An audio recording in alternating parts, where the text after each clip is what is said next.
Hi everyone. So we're going to talk about doing an outdoor still life, and I hope you've had a chance to watch the video about how to go out and explore possibilities. And on the Google Classroom I have added this little document, or actually both of these documents. And as you look around, you also want to think about the composition, and you can move things around, objects that you find, or try and take different viewpoints. So these are the art elements, what we build an artwork around. And then these are the composition principles. So, how are you going to get unity of to make everything look like they belong together? But how are you going to get variety? So you could take this art element of line and say, well, I'm going to have some lines that are thick and some that are thin, but I'm going to make it be all felt pen, or all pencil, or all Pitt pen.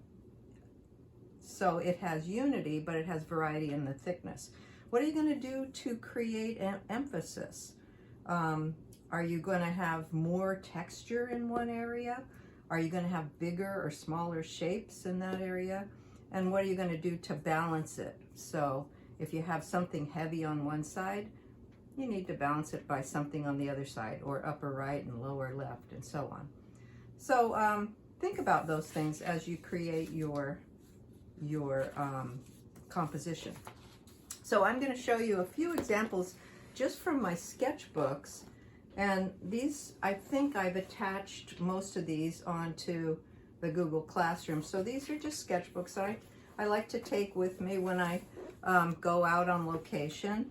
And all of these basically were done by sitting outside and looking at things. You guys, I know the weather is iffy and it's sometimes hard, so you can go ahead and start it outside, or you can just take a photograph and bring it in. That's what I'm going to do now. I've taken photographs of my subject, and I'm going to work from the photograph. So here's an example of one of our bunny statues. And then I've added a border. So it's kind of nice to add borders, or to put in lettering or words that describe what it is, or when it was done, or where it was done. Here's another one. These are the little bunnies in our yard. I think I showed you some of these on my video. I did pay attention to the sunlight. You can see the lights hitting it in some places more, and I put in, with my watercolor, I put in darker areas. I also went in and used a colored pencil. So I have some red and blue colored pencil to emphasize it. And then I put a cast shadow in. Another idea, and this was when some of you might remember, if you were in the class at that time, we had a little field trip with the group and went out to Buena Creek Gardens in San Marcos, and it was a really hot day. Anyway, what I did is sectioned off parts and did a little bit of different items that sort of related. So little borders around different parts in my sketchbook. This was a statue that was there. And you see how these, the plants are breaking out of the border, so it sort of gives it a cohesive look. And then the lettering helps to kind of bring it together also. So it doesn't always have to be what's considered beautiful. This is a chainsaw. My husband and his brother were cutting down a tree and a limb off the oak tree, and then they were cutting it up into firewood, and this was lying there, so I thought that's cool, so I went out and drew that. And you can see I've used Pitt pen, and I've done cross hatching to create dark and light areas, and used the Pitt pen to create textures of the wood. Here's another one that is our bird bath that we have in the yard. And here's the chain link fence behind it and some plants. So you can take, I like that combination of a man-made thing with a plant.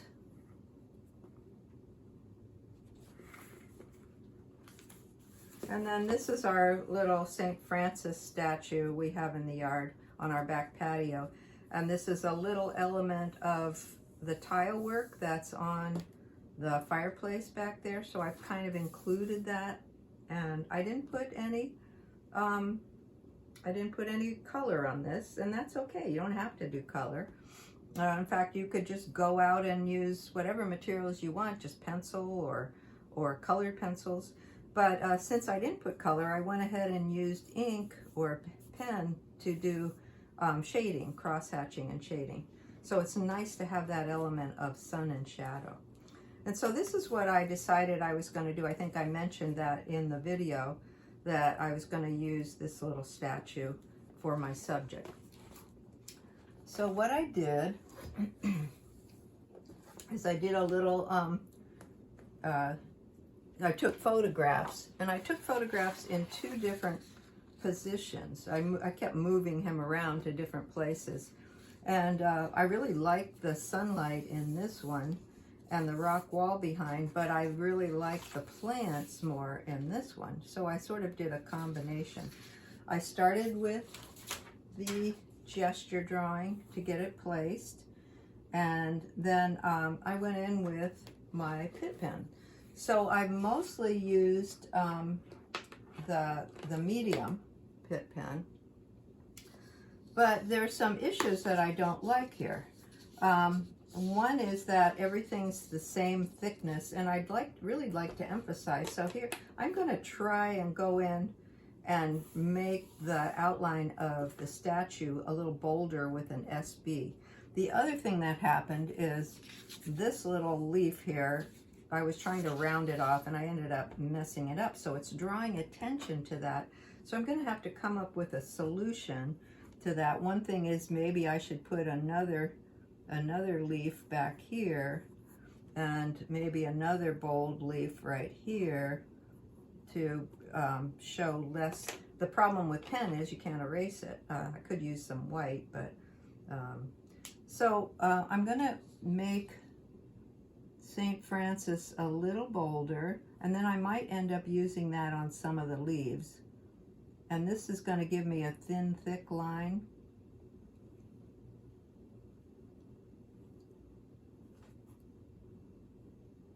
And I continue to look at the reference as I do this. And then I will go in and erase all the pencil eventually.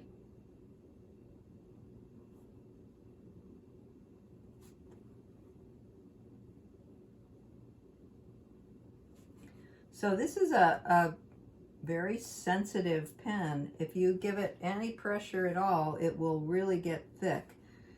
So I'm going to go in and try and repair this. And maybe make a few of these leaves a little darker right around him.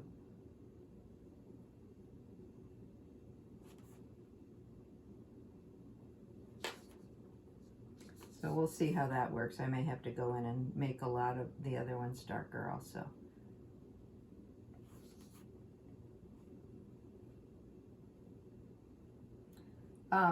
This is very similar to a Japanese brush, bamboo brush, or dipping a pen in ink and getting that thin, thick line, which is so nice. Now, the other thing I didn't like is he seemed a little off-center, like he was out of balance. So I'm going to go in and make this a little stronger over here to help, kind of help balance him out. So there's always ways you can fix things.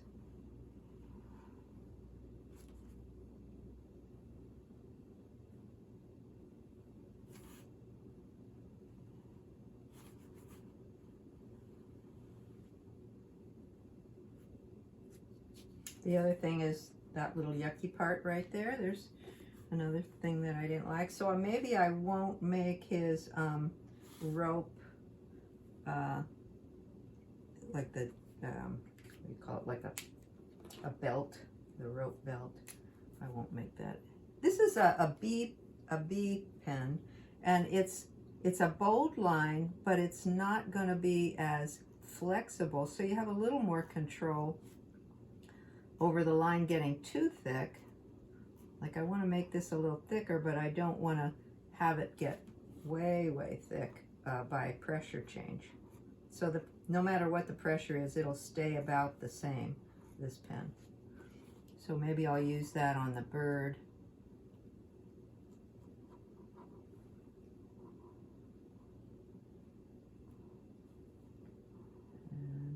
And then once I get all the pen in there, I'm going to clean it up by erasing all of the gesture drawing and the pencil that's there.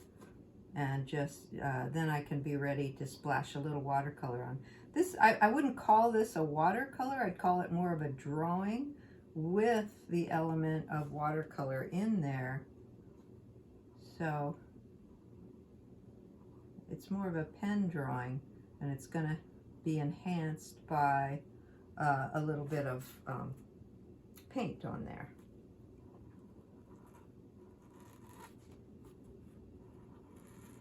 Hopefully that's a little more balanced. Maybe I'll even go and outline this a little bit more. So you can see I added the geraniums from the second photo.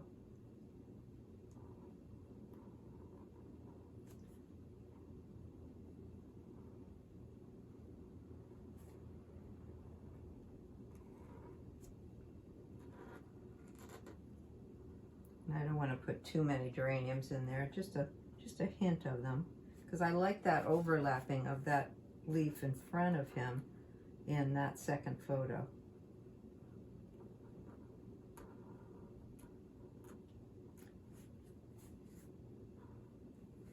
Yeah, I think you'll like doing this this little assignment, and you can keep it simple. Just keep it right in your sketchbook if you want, and don't make a huge thing. I'm using hot press watercolor paper. I forgot to mention that. This is Arches hot press watercolor paper, and I did tape it down because I took it out of the tablet, and it's just easier if it doesn't move around.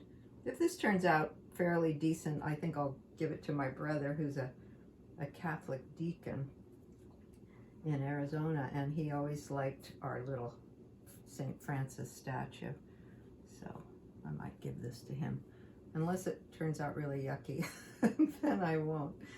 Okay, so maybe I'll, you know, this is something you can always do later too. You can emphasize things later. So maybe some of the ones that are right near him, I could make a little bit bolder. And then these would be rocks. Okay, so I'll go in with my kneaded eraser, and this ink dries right away, so I don't need to worry. And I'll just kind of erase all the pencil scribbling, clean it up a little bit.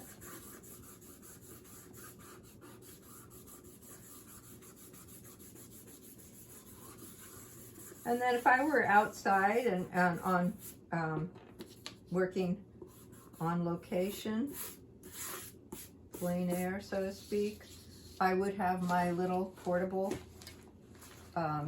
water materials in here. I have a tiny little watercolor set. I think I mentioned this on the video, but what I did is I took an Altoids, and I didn't invent this. I saw it on a YouTube or something, and then and this is getting a little older, but I spray painted it with white spray paint, and so this is theoretically the palette. And then I took a gum. There's a certain type of gum, Extra or something, that has these little things, and so I squeezed some paint right in those, and I was forced to eat all the gum. And then I just have a little protector, and I cut a little squishy sponge to put in that. But I think what I'm going to use is my other travel set, and this is a little bit bigger, and I have this in my bag. when I go out and paint on location. So here it is, and I could use brushes like this, or what's fun is just to use that water brush. I have a portable water bowl, and then I carry some water with me, or I could go to a restroom area or something and use that. And I have a little sponge. It's nice to have that, or paper towels. So if I'm thinking about the color of this statue, I see it's orange, but I don't want it to be bright orange, and I might want to use my primary colors to mix that orange. So I did spray this, but let's go ahead. So here's New Gamboge and lemon yellow. So if I mix the orange by using red and yellow, here's Scarlet Lake. So I can make an orange, but you can see he'd look like a pumpkin if I did that. I also have, I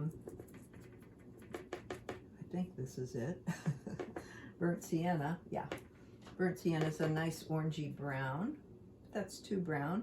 So I could either add the burnt sienna to this, or the complementary color of orange is blue. So I'll put a little cobalt blue up here. And, you know, I've just got a little on my brush now. If I dab that on there, you can see right away that that has made it a little bit more brown. And I've actually kind of lost most of my orange there, so I want to...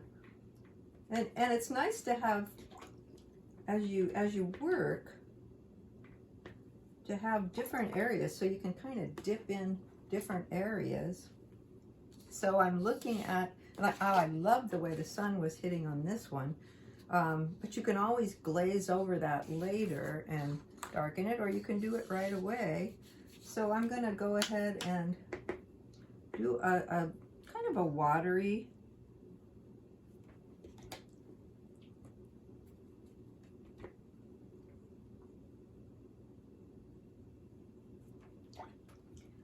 and this will dry lighter. Maybe put a little more yellow on the light side. Maybe make it more sun drenched. Now, if I were using my water brush, I would just be squeezing water right out here like this and just going right in there with the water brush. But I want to use a little bit bolder brush. In fact, at this point, I might even use a flat. So you see how I'm getting multiple colors, which I really like. So going maybe more toward the red on this side, and maybe more toward the yellow on this side. And then I can always start to model it a little bit more later on when I could put a second coat on there to bring out the, or maybe I'll put a little more blue in there to bring out the shadow. Yeah, I like that. So I'll go in with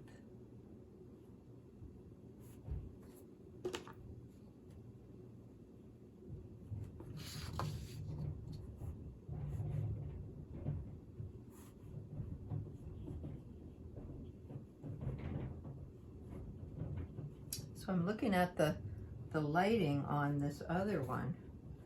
Ooh, and I like that.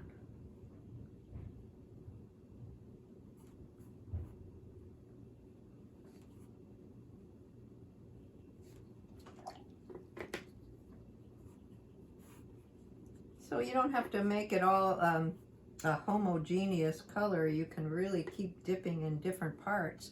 That's a lot of fun.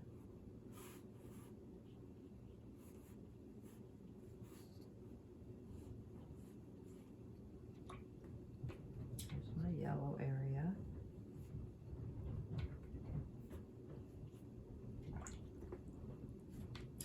I'll go in with a little more cobalt blue here. So blue and orange make brown, so it's not turning too blue. Because it's mixing with the orange that's on there. And we can do the same thing with mixing the greens.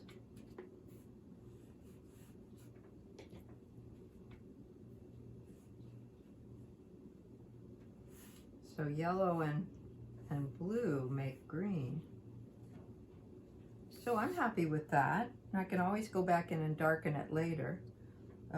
Maybe I'll use a little ultramarine blue because that's even darker, and get in here and really darken his face because there's a cast shadow even on there.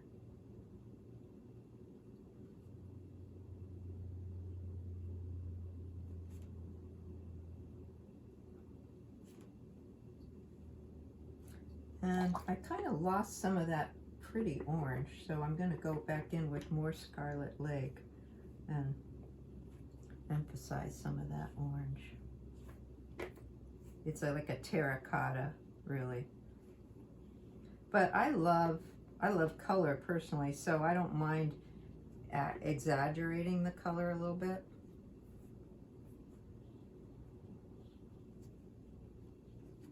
Okay, so there he is.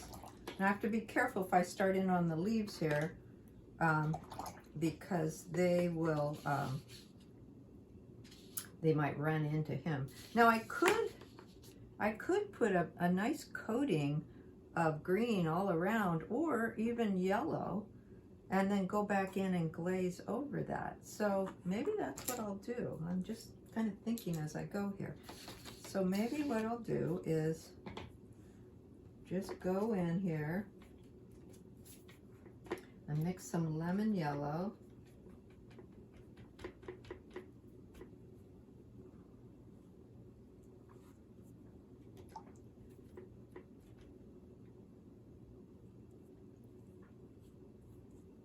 And this was the sunlight side, so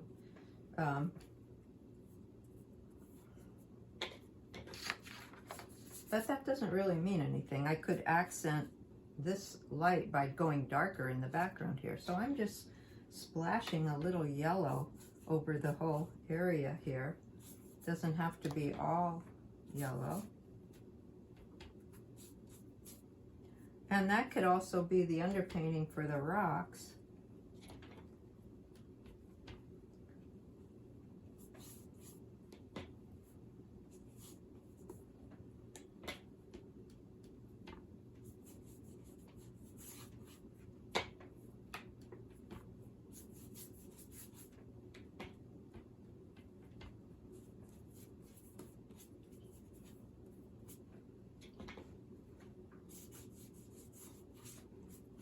Now I'm looking at these rocks and that rock. If I was going to call that a color on the color wheel, I'd maybe say purple. These would be orange, but I don't want to go orange next to orange. So purple might accent it. Purple's the complementary color of yellow, or I could go a little blue. So if I'm gonna, I'll let this area dry before I start to define some of the leaves. But let's go in and make a little purple here. I'm going to use like my magenta or permanent rose with a little ultramarine blue.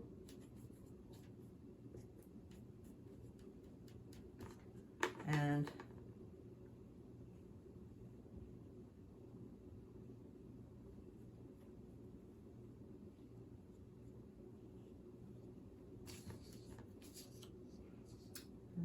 let's go a little more blue here. Yeah, still looking purple.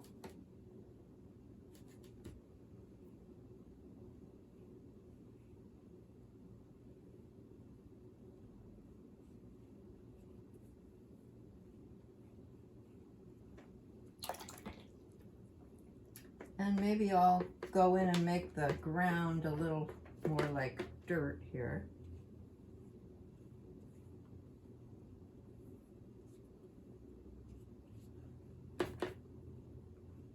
Oh, I forgot that's the bottom of his robe.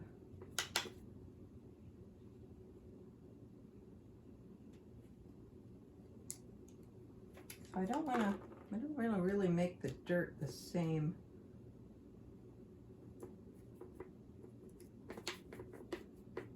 Maybe make it more gray.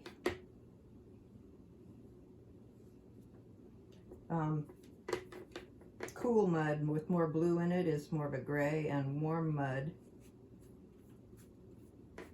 is more of a brown.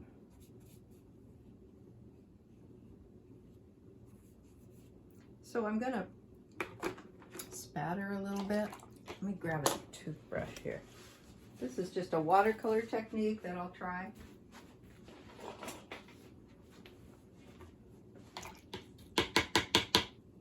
So I'm gonna put a little water. So I'm trying to make it look sort of rock-like, and this is pretty dry, so that's not being affected.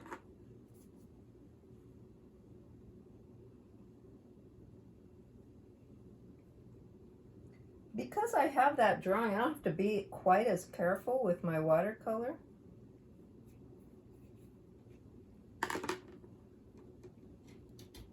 Because the drawing is there, and I can go back in and emphasize the drawing more too.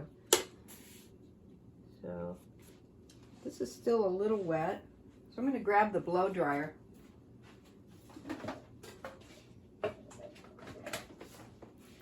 Because in order for the leaves not to be all blurry, I want that area to be dry.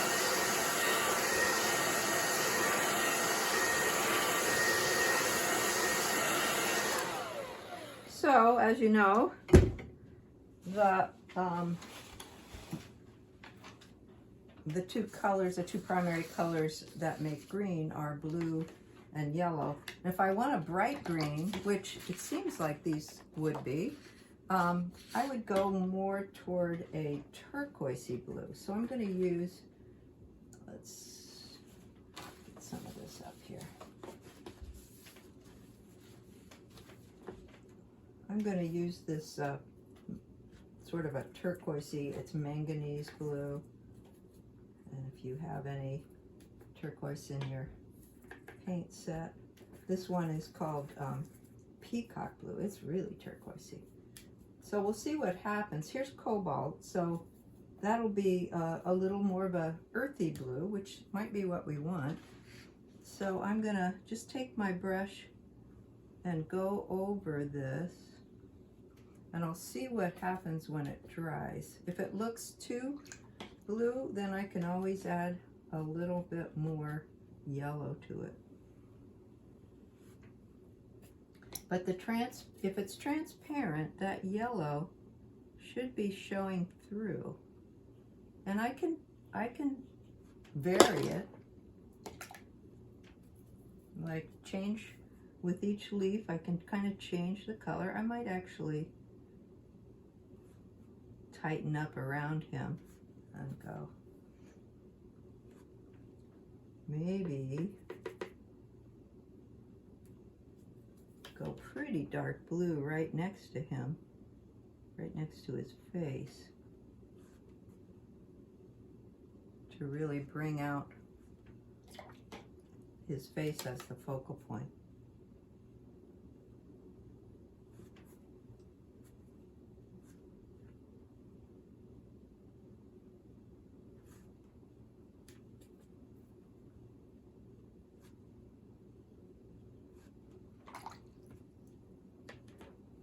And I'll keep changing.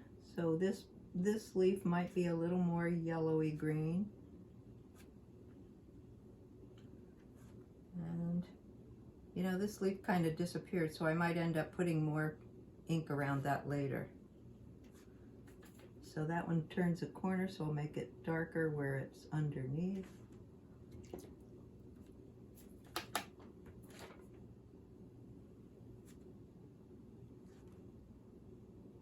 Maybe I'll just make that all green right there. And this actually is rock.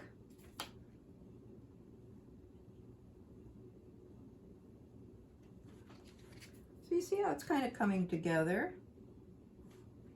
And maybe I'll go in and make that all sort of green back there. And I'll just do a few more of these and then call it quits. But you can see how that that's kind of emphasizing him now with the leaves. And here's the other thing is the direction of the leaves. The eye movement of the viewer is bringing us back, continually bringing us back into St. Francis. So here's the other thing. If you go out of the lines, that's okay, because you're drawing. In fact, sometimes you might want to purposely do that to give it a little looseness. And you don't have to get every little square inch. This, I do need to remember to go back in and outline that, because that would actually stand out by its absence. And this too, this is part of it that isn't visible.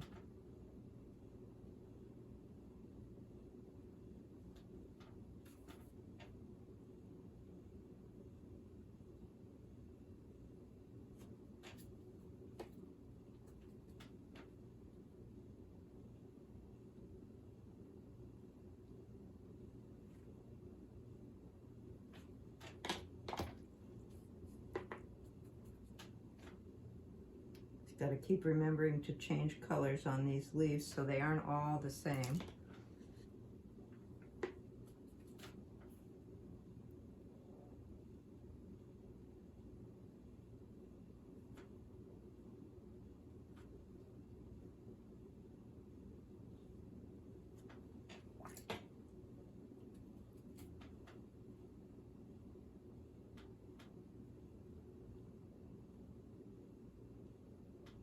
So rather than using a green right out of the tube, which I can, I mean, this is a really nice green, this spring green.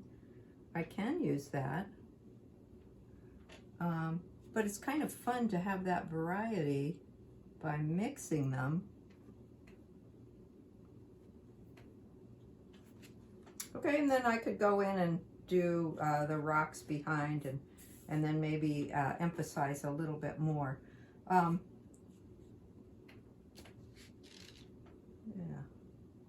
Okay, I'm not sure what else I do, but I can actually go use a little natural sponge. Let me go grab it.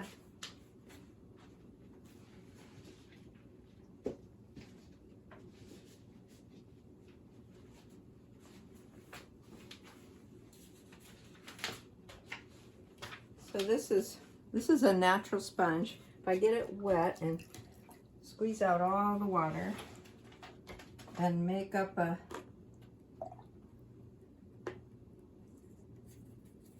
bit of dark color, I could add some kind of granite texture on there, on the rocks, which is kind of nice. So that, in addition to the spattering when it was sort of not quite dry yet.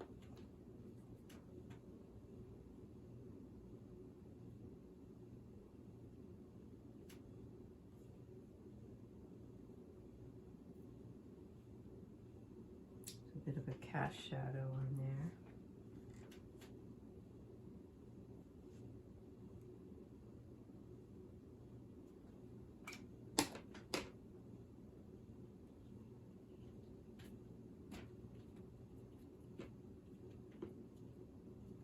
And this is actually supposed to be a rock in front here too. This could end up being more orange. And I haven't decided whether I'd leave that yellow or not, but it's kind of nice. So, and I don't want to forget to go back and if I can find my medium pen.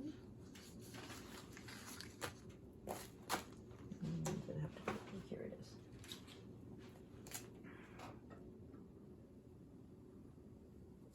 So there, I've done that, and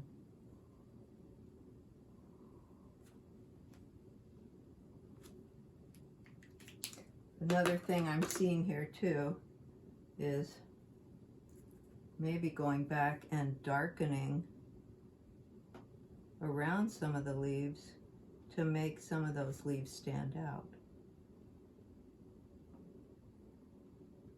So that would be a negative space, which is another option.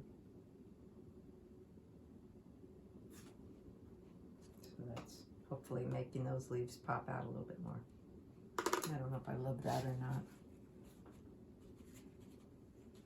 Okay, I think I'll quit there. So have fun thinking about your composition and what you'd like to do.